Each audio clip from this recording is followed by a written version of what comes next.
Marijuana and the possibility of its legalization is a hot-button issue that has drawn intense reaction from those who favor of it and those who are fiercely against it. In the start of a three-part series, Cleopatra Murphy speaks with someone who was once intensely opposed but has now had a change of heart. It goes by many names: marijuana, Mary Jane, weed, and ganja, but its scientific name is cannabis. All the same, it is illegal in the Bahamas. However, when one man's mother was diagnosed with cancer and he saw her immense suffering, he was willing to take a risk. Initially diagnosed with stage 4 breast cancer, she had a mastectomy and began chemotherapy. Once 210 pounds, her weight dropped to 160. She lost her hair and appetite, but went into remission. That was short-lived after she fell and broke her femur, and an X-ray revealed the cancer had returned, now in her bone marrow. There was nothing the doctors could do, and with another round of chemo, the weight loss continued. A Jamaican patient care technician had an idea, and although reluctant, he agreed. The next morning she came back with a thermos, and she put some honey in it, and a squeeze of lime, and half a cap of the thermos she gave to my mom. And within half an hour, my mother wanted something to eat.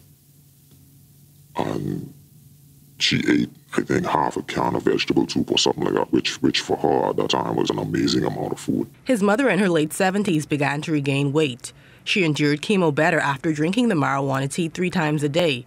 He says that changed when she learned it was marijuana.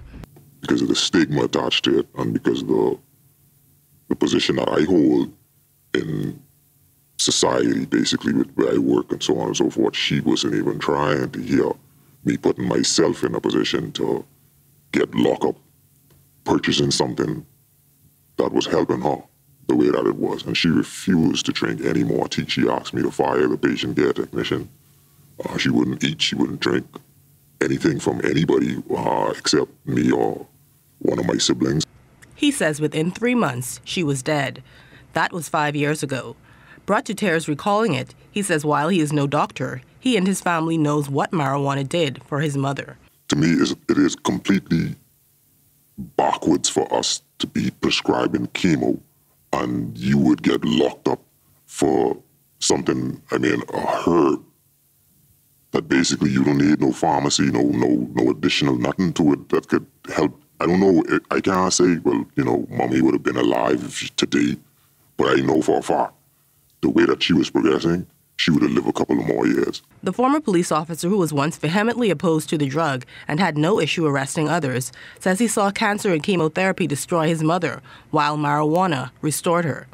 He is now a proponent of medical cannabis and wants the Bahamas to legalize it. I don't know what our politicians are doing. Why is this even up for discussion? But I guess it's not until it hit home with one of them they'll understand. And I hope to God they do not have to go through what me and my family endured watching our mother deteriorate before our eyes. She died weighing 112 pounds. Cleopatra Murphy, ZNS Network News.